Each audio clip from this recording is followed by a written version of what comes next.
Good morning and welcome to a special metal box edition of Morning Java, brought to you as always by our friends at the Get-Go Cafe and Market, where they have fresh subs that Sunday and I will be devouring along the turnpike this week. 100%, and we like those subs as much as we like the metal box here at PPG. Yeah, let's talk a little bit about the metal box. There's this box that sits here over in the club area of PPG Paints Arena that Sunday and I, and actually a bunch of us have used over the years. Yeah, we turned Java from a 3-man or woman show into a 2-man or woman show. It's just magic. It's like we don't need a tripod. We don't have to pack up or anything. It's a nice enough distance so you don't have to hear the dudes squirting water out there to get the rink cleaned up.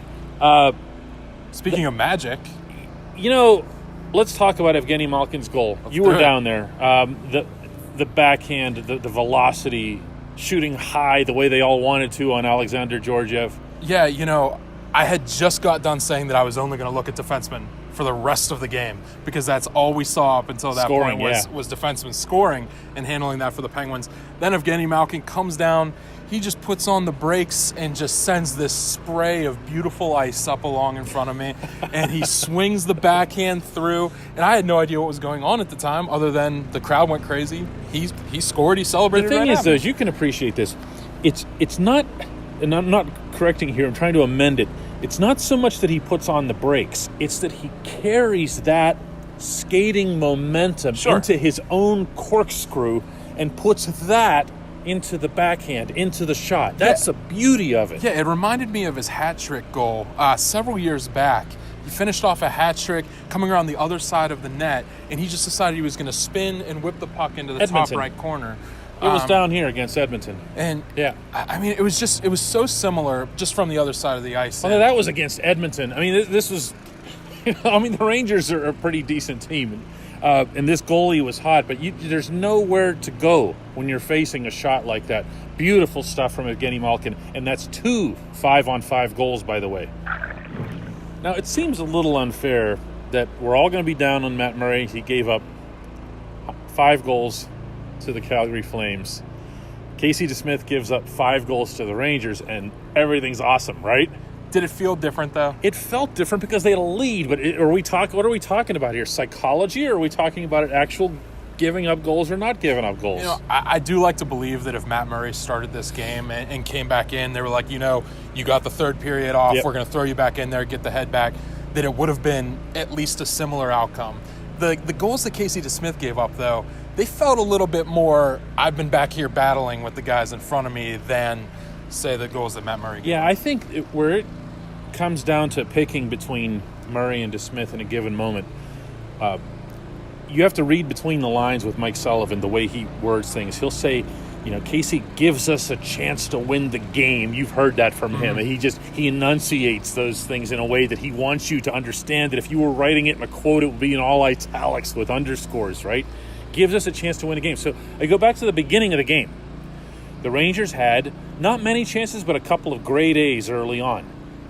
DeSmith made the save. The only save he didn't make was, when Teddy Bluger went own goal on him.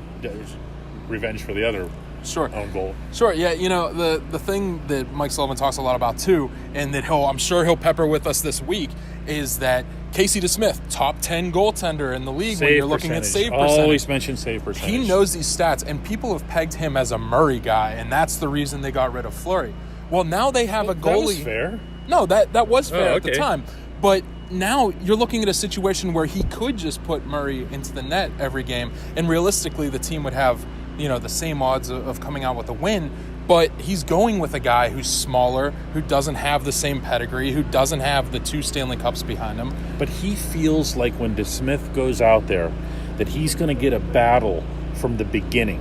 And I think that's the part that bugged Sullivan enough into yanking Murray in the Calgary game, was that he saw signs from Murray, especially on not so much the first couple of goals, which is not really anything he could do about, but with the ones where he was back in the net, when he's back on his heels, when he's passive, when he's not that angry is not the right word ever with Murray because he's such a calm dude, but just, more animated, more active. Well, let's say he did have a little bit of attitude that past week before that game, and I didn't That's see the that point here, yeah. That's why Sullivan could flip the switch like that from 88 of 90 to just say, meaning the saves, right, that counts in the wins over Philadelphia and the Wednesday game. Whoever they played on Wednesday, he played really, really well. Oh, Edmonton. Yeah, against that guy. Against that guy, right? Penalty shot and all, but he just didn't like what he saw, and that was that. Kris Letang had 2 more goals in this game against the Rangers. He now has 15 for the season. It's one shy of his career high, but it's also, and I think this is important, tied with Morgan Riley of the Leafs for the NHL lead. Lazy Norris Trophy voters will just look at points. So this does matter, doesn't it? No, I think it does matter, especially when you look back at the start that Morgan Riley had. And he was just so hot during that really torrid, the early period of part, time. yeah. I mean, just when the Leafs, they Tavares were writing about Matthews championships and all that stuff. Well, they were writing about championships when they were losing 60 games every time somebody would win a game. But that's enough of that. Yeah, we're not going back to Toronto quite yet, but yeah, I've loved Letang all season, and it's not just the points and the goal scoring. It's the things that he does at the blue line that nobody else in the league does. It's the reaching out with a hand or knocking the puck out of the air with his stick. It's the things he did like on his first goal when he's basically a third winger for Sidney Crosby. He gets the puck off the draw, and in the first touch, in his first motion, just dangles the first defender, and like he's nothing. Yeah, it's just instinctive. He just does things in a phone booth. And this is why when you look at that Letang goal and you go, well, the Rangers shot it into their own net. Okay, big deal. But I'll say a couple of things about it. One is that when Letang makes that move, he messes up absolutely everything that the Rangers have diagrammed in terms of defending a faceoff. And that's one of the few things that are almost like in a football sense, scripted. In hockey is offensive faceoffs, defensive faceoffs. Sure.